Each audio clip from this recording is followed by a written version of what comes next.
अस्सलामुअलैकुम, नमस्कार, आदाब। मैं हूं निहाल अख्तर पयामी और आप देखना शुरू कर चुके हैं आपका अपना चैनल गांव मोहल्ला। साथियों, गांव मोहल्ला शुरू दिन से लगातार आपको अपडेट्स दे रहा है और लगातार बता रहा है कि बिहार विधानसभा चुनाव को लेकर क्या सरगर्मियां हैं और क्या कुछ चल रहा है। आज हम आपको एक ऐसे ख़ास मेहमान से मिलाने वाले हैं जिनसे ना तो आप नावाकिफ़ हैं और ना सीमांचल का कोई शख्स नावाकिफ़ है।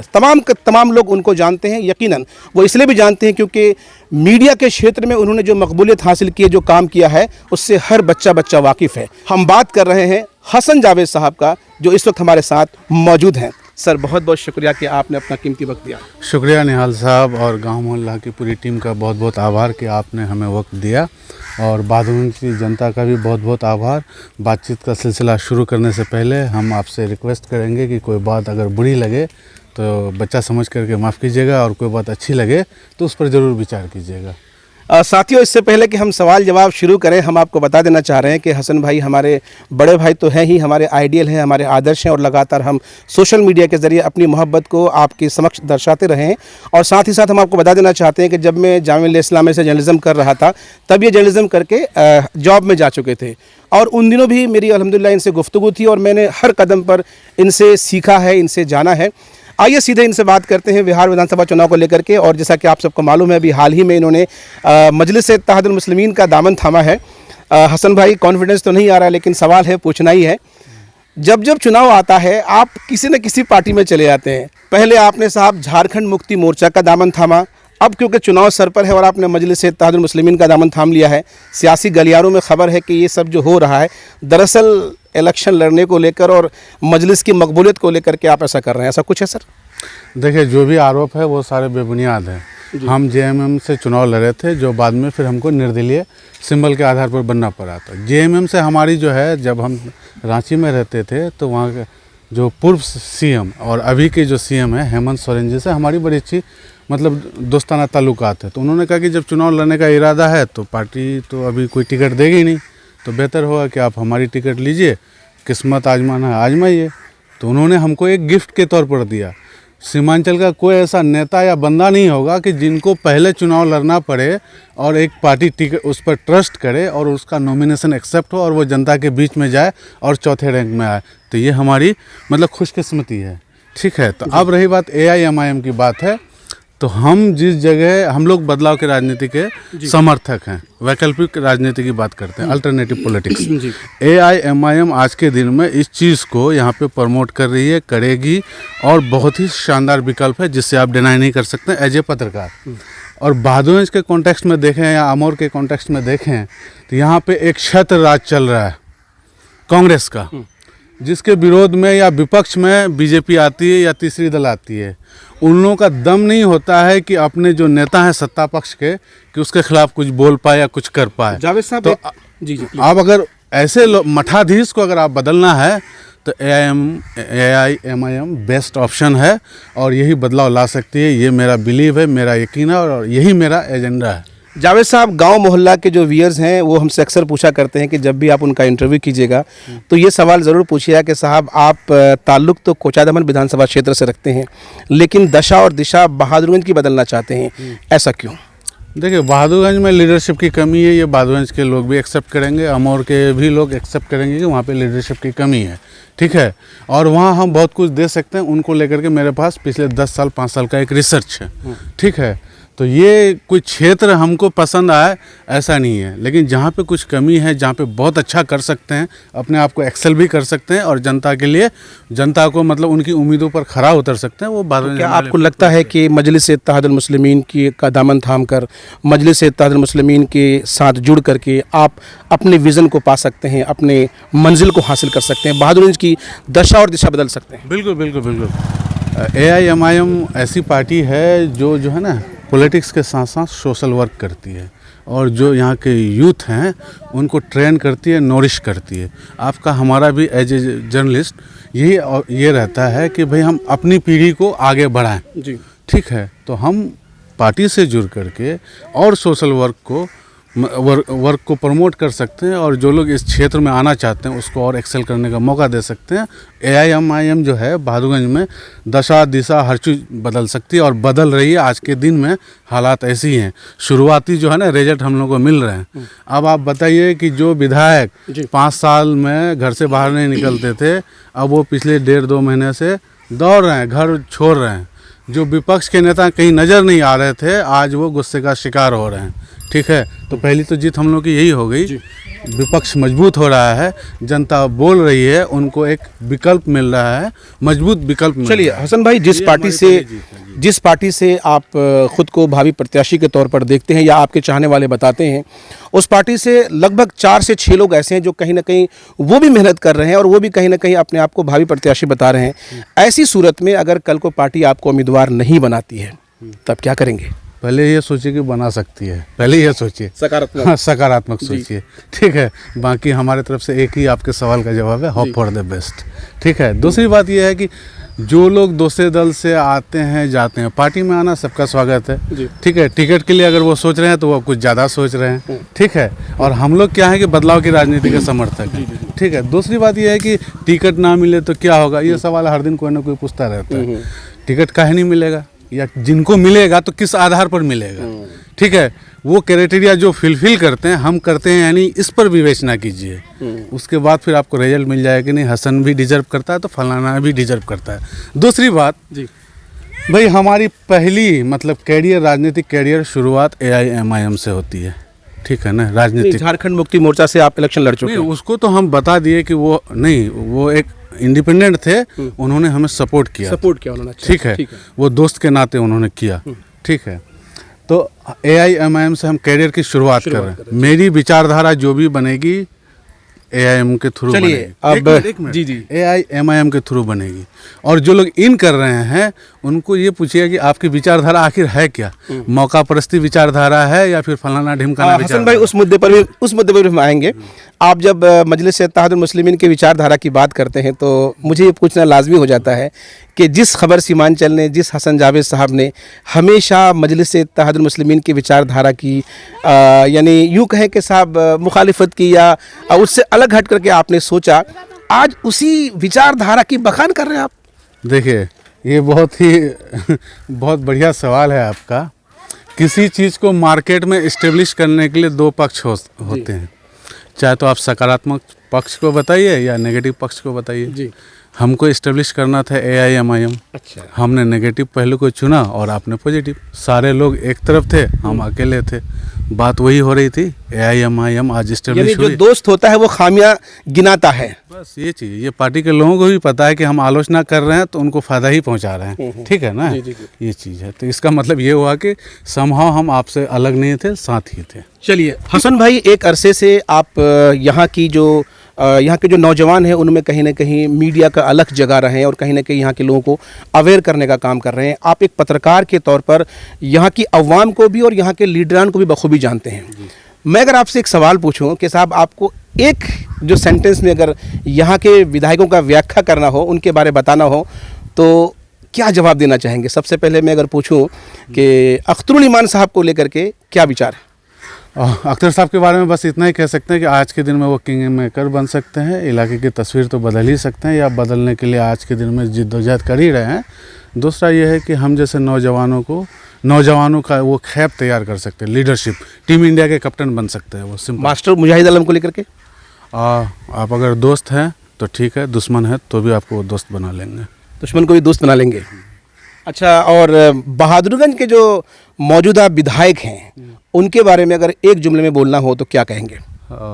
विधायक तो आप कह सकते हैं, लीडर नहीं कह सकते। बाय डिफ़ॉल्ट वो विधायक है। ठीक है, आप हम जैसे लोग अगर उनके बारे में चर्चा करेंगे तो फिर अच्छे लीडर के बारे में चर्चा कब करेंगे? चलिए, तौसीफ साहब MLA हैं, लीडर नहीं है। चलिए, आखिर में हम जानना चाहेंगे डॉक्टर जावेद साहब के बारे में। देखिए, जावेद साहब को तो वो हमारे सांसद हैं, लोग जैसे लेते हैं, लेकिन उसकी ऑनेस्टी के हम कायल हैं। चलिए, फिर हम लौटते हैं अपनी गुफ्तगू को बहादुरगंज विधानसभा क्षेत्र की तरफ ले आते हैं और मैं जानना चाहूँगा कि एक उम्मीदवार के तौर पर आपको क्या लगता है कि वो कौन कौन से इश्यूज़ हैं जिन पर काम करने की ज़रूरत है? बहराइच में इशू ही इशू है। ये कहिए कि ऐसे कौन से इशू है जिस पर काम करने की नहीं ज़रूरत है, वहाँ इशू है। वहाँ बुनियादी सुविधाओं का अभाव है, लोग बिजली सड़क पानी के बगैर जी रहे हैं, अस्पताल का कोई नामो निशान नज़र नहीं आ रहा है। वहाँ के विधायक हेलीकॉप्टर पर सफ़र करते हैं, लोग चचरी पुल पर चलते हैं, नाव पर हिचकोले खाते हैं। ये वहाँ की ज़िंदगी है। 4th गियर पर उस इलाके में गाड़ियाँ नहीं चलती है, 1st या 2nd गियर में गड्ढे में सड़क है, सड़क में गड्ढे नहीं है। ठीक है, तो ये हालात हैं वहाँ का। तो वहाँ काम ही काम है। तो लेकिन हसन भाई क्या वजह हो जाती है कि हर बार तौसीफ आलम ही एमएलए बनकर आते हैं? देखिए, ये आप एक पत्रकार हैं, बहुत सम्मानित पत्रकार हैं, इस चीज़ को आप नोट कीजिएगा। जी, विकल्प नहीं है। हम बोल रहे हैं ना कि वैकल्पिक राजनीति करने आए हैं हम लोग, एक अल्टरनेट आपको रास्ता देंगे हम। वहाँ पे विकल्प नहीं है। पार्टियाँ ये सोचती है हम कांग्रेस हैं, वोटर बंधुआ वोटर हैं हमारा, किसी को भी उतार देंगे उसको वोट मिल जाएगा। बीजेपी ये सोच रही है कि भाई पार्टी कैडर है, मोदी के नाम पर वोट 50,000 मिल जाएगा, लक फेवर करेगा तो जीत जाएंगे, वरना तो हार तो किस्मत में लिखा हुआ है। ठीक है, तो विकल्प नहीं था। बीजेपी और कांग्रेस 2 ही पार्टियां थी। ये पार्टियां अपना नेक्सस चला रही है हमारे सीमांचल में। अब एमआईएम आकर के इनके नेक्सस को तोड़ रही है। ठीक है, अब बदलाव के रास्ते नज़र आ रहे हैं, कल तक नहीं आ रही थी। आज अगर एमआईएम भी अगर विड्रॉ कर ले तो फिर वही 16, आप तक 16 साल गिनती किए हैं ना, फिर 20 साल आपको गिनती करना पड़ेगा। चलिए, एक और अहम सवाल है, अगर पार्टी आपको उम्मीदवार बनाती है, अगर आप इलेक्शन जीत जाते हैं, तो हसन जावेद साहब बहादुरगंज के लिए वो 5 काम कौन से करने चाहेंगे सबसे पहले, जिसको प्रायोरिटी देंगे? देखिए, सबसे पहले तो हम लोगों को फील गुड कराना चाहेंगे कि अब आपके पास जो लीडरशिप है वो सही हाथों में है, जिस पर आप ट्रस्ट कर सकते हैं। राउंड द क्लॉक आप उनको काम ले सकते हैं, काम के लिए कॉल कर सकते हैं। रात 12 बजे भी वो आपके पास आ जाएगा, भूखे है तो भी आ जाएगा, लुंगी पर है तो भी आ जाएगा, गंजी पर है तो भी आ जाएगा। कोई फुटानीबाज आदमी नहीं है। ठीक है, तो सबसे पहला एक ये चीज़ है कि इस आधार पर आप हम पर ट्रस्ट कर सकते हैं और ये काम कर सकते हैं। दूसरा ये है कि जितने भी पेंडिंग वर्क हैं जो लाइफ को किसी न किसी तरह से प्रभावित करती है, सबसे पहले उस चीज़ को ख़त्म करेंगे। चचरी पुल को हमने ग्लोबल किया, नदी कटाव को हमने ग्लोबल किया। इन समस्याओं को सबसे पहले प्रायोरिटी बेसिस पर दूर करना है। दूसरी बात, लोगों को जो जस्टिस नहीं मिल रहे हैं, सोशल जस्टिस, अब पेंशन के लिए उस इलाके में लोग, गरीब लोग तरस रहे हैं, पेंशन के लिए, हेल्थ के लिए तरस रहे हैं। जिन अस्पतालों में डॉक्टर नहीं है, स्टाफ नहीं है, जिनको पेंशन नहीं मिल रहा है, जिसको इंदिरा आवास नहीं मिल रहा, सब का हम रिव्यू करेंगे। रिव्यू करने के बाद उनको जो ड्यू जस्टिस है पहले वो दिलाएंगे, ताकि वो थोड़ी सी मतलब उनको तसल्ली हो कि नहीं अब कुछ राहत ले सकते हैं। 16 साल से वो राहत की उम्मीद में भटक रहे हैं, आंखें पथरा गई है उनकी, लेकिन उस चीज़ को अभी हम थोड़ी राहत देने के लिए पहले ये काम करेंगे। तीसरी बात ये है कि नई चीज़ क्या कर सकते हैं, इन संभावनाओं को हम तलाश करेंगे। रोज़गार को लेकर के मेरे पास बड़ा अच्छा ऑप्शन है। कुटीर उद्योग को हम प्रमोट करेंगे, इस पर हमारा एक्सपर्टीज़ भी है। ठीक है। चौथा है कि किसानों की आमदनी दोगुनी कैसे हो। मोदी जी तो बोलते रह गए, ठीक है, लेकिन करे कुछ नहीं। लेकिन हमारे पास ऑप्शन है, हम किसानों की आय को दोगुनी करेंगे। कैसे करेंगे ये हम कभी भी विस्तार से बताएंगे आपको। लेकिन फिलहाल इतना है कि बांस की अगर आप खेती कर रहे हैं उसमें आपको रोज़गार देंगे, बेत की खेती कर रहे हैं उसमें रोज़गार देंगे, टोकरी बना रहे हैं उसमें रोज़गार देंगे, दाल भुजिया दालमोट बना रहे हैं उसमें भी आपको रोज़गार देंगे, मिठाई अगर बेच रहे हैं ना उसमें भी ब्रांड वैल्यू होगा आपका। ठीक है, सीमांचल का, किशनगंज का, बहादुरगंज का एक ब्रांड होगा। दिल्ली के प्रगति मैदान में आप गए ही हैं, बहुत अचार खाए ही हैं वहाँ का, किसान चाची का अचार, या फिर सरस मेला जाती हैं आप, यहाँ के प्रोडक्ट सरस मेला में नज़र आएंगे और ये बहादुरगंज की जनता करेगी, हाथों में सिक्का खनकेंगे। दूसरी बात, अनानास की खेती में हम रोज़गार दे सकते हैं, चाय की खेती में रोज़गार दे सकते हैं, ठीक है, गन्ना की खेती में रोज़गार दे सकते हैं। इन कैश क्रॉप जितने हैं हम इस तरफ लाएंगे और एग्री क्लिनिक खोलेंगे हम। एग्री क्लिनिक, हेल्थ क्लिनिक तो सब जानते हैं, एग्री क्लिनिक खोलेंगे जहाँ पे किसान जाएंगे और उन्नत खेती के तरीक़ों के बारे में जानेंगे और उस चीज़ को अप्लाई करेंगे, सिंचाई व्यवस्था दुरुस्त करेंगे। ये चीज़ है। चौथी बात यह है कि हमारे वहाँ के गांव के बच्चे बस पर सवार होकर के अपने हाई स्कूल जाएंगे, ये मेरा ड्रीम है। और जो बच्चे नवोदय के बारे में सुनते हैं, सैनिक स्कूल के बारे में सुनते हैं, BHU, IIT, JNU के बारे में सुनते हैं, उसको हम कोचिंग देंगे बायफ्ता, हम खुद क्लास लेंगे। ठीक है, हम खुद क्लास लेंगे। और जितने भी यहाँ के SHO हैं, BDO, CO है, उनसे भी उस वीकली क्लास, वो भी गेस्ट फैकल्टी होंगे हमारे, उनकी भी हम सेवा लेंगे। और जितने भी हमारे आपके जैसे लोग हैं जो हैं उनको, और हर घर में पत्रकार तो पैदा करेंगे, ये तो नेचर में है, वो तो कर दिया वो तो नेचर में है। जनता खुद को MLA फील करेगी, ऐसा हम काम करेंगे कि आज अगर हसन कहीं पे भी है, पर वहाँ की जनता अगर बिजली कट है, वो पोस्ट करेंगे, हम उसको फॉरवर्ड करेंगे, फिर रिटर्न बैक उसका रिप्लाई करेंगे, 1 घंटे के बाद आपको बिजली मिल रही है, तब तक बेना होकर काम चला। ठीक है ना? चलिए, तो जनता को अकाउंटेबिलिटी का एहसास कराएंगे हम। बहादुरगंज का एक और मुद्दा है, प्रखंड को लेकर के लोग काफ़ी दिनों से जद्दोजहद कर रहे हैं और लोगों की ख्वाहिश है कि अगर प्रखंड बन जाएगा तो वो काम जो अनुमंडल की हम बात कर रहे हैं, ये तो उसको लेकर इसमें बिल्कुल हम भी चाहते हैं कि ये अनुमंडल बने, और इसके लिए कैबिनेट जो ब्रीफिंग है या मीटिंग है, उसमें हम इस प्रपोजल को लाने के लिए जब तक रहेंगे तब तक हत्तुल इम्कान कोशिश करेंगे कि अनुमंडल का दर्जा मिले। किशनगंज में 2 अनुमंडल मिले, क्योंकि किशनगंज जो हेडक्वार्टर है, डिस्ट्रिक्ट हेडक्वार्टर, वो हमारे किसी काम के लायक नहीं है। उसके अलावा किसान मेला किशनगंज में लगता है, हम बहादुरगंज में किसान मेला लगवाएंगे। ठीक है, ये तो आपका और हमारे सहयोग से भी आज के दिन भी संभव है, लेकिन वहाँ के 16 साल से वहाँ के विधायक को ये समझ में नहीं आई कि किसान यहाँ पे बसता है या किशनगंज में बसता है। ठीक है, ये चीज़ हम चाहेंगे, डिसेंट्रलाइजेशन ऑफ पावर, ये चीज़ हम चाहेंगे। ठीक है ना? और एक चीज़ हम भूल रहे हैं, याद आएगा तो बीच में हम बता देंगे। चलिए, हमारे तरफ से हाँ, जी। सदर हॉस्पिटल नाम सदर हॉस्पिटल है, काम कुछ नहीं, घंटा काम। ठीक है, उस सदर हॉस्पिटल का जो है नेचर चेंज करेंगे, उसको रेफरल हॉस्पिटल बनाएंगे। बहादुरगंज, कोचाधामन या फिर आसपास के जो सेंटर पॉइंट पर है, टेरागाज, इन जगहों को सदर हॉस्पिटल बनाएंगे कि सदर हॉस्पिटल रिप्रेजेंट करे किशनगंज को। तीसरी बात यह है कि इंडो नेपाल बॉर्डर पर जो है ना, तीसरी नहीं, ये छठी बात होगी, इंडो नेपाल बॉर्डर का अलग बजट है, उस बजट का हम सही यूटिलाइज करेंगे।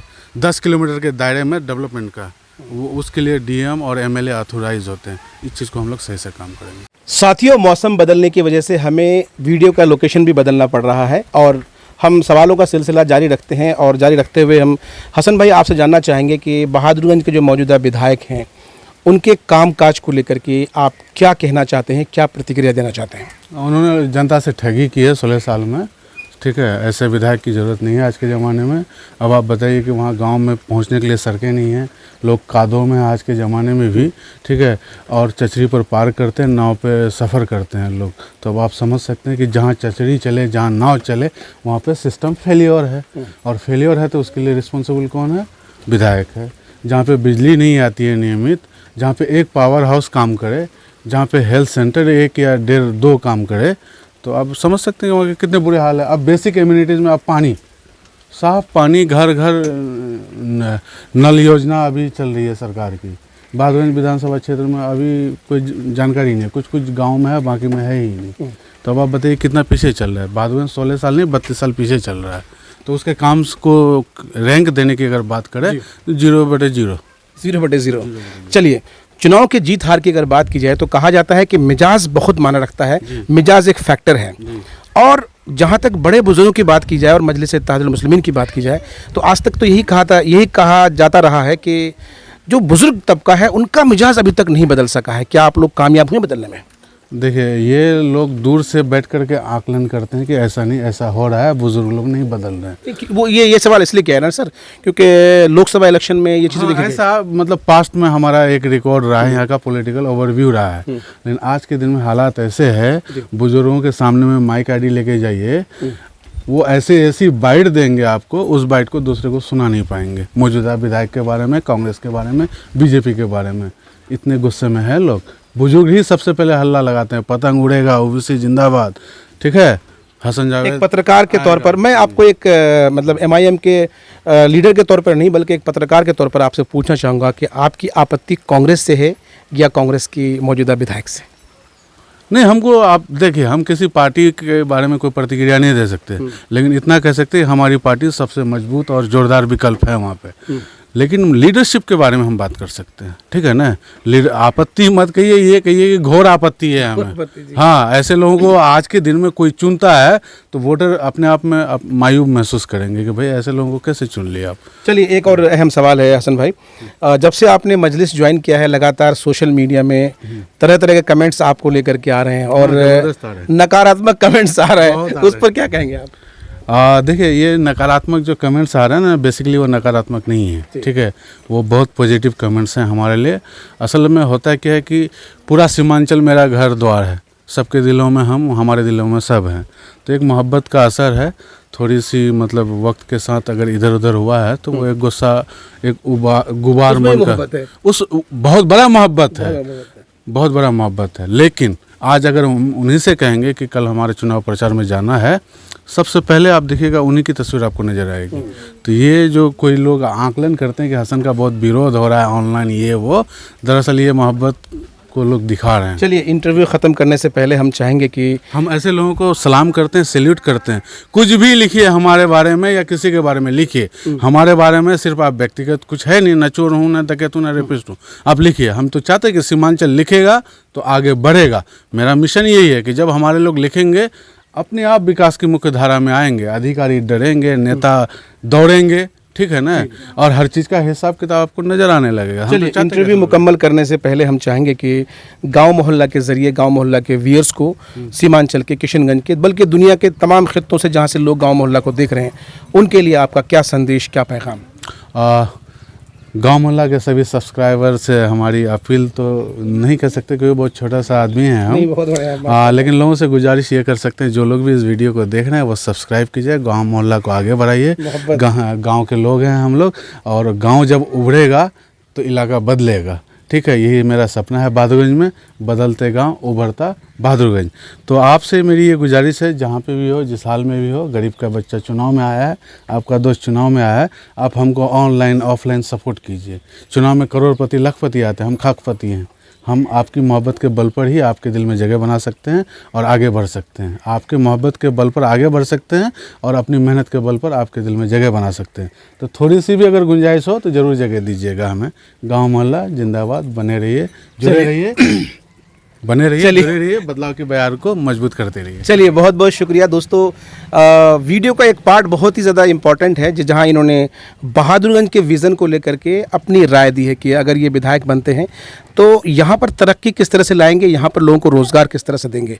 हम आपसे यही रिक्वेस्ट करना चाहेंगे कि प्लीज़ वीडियो को आखिर तक देखिए।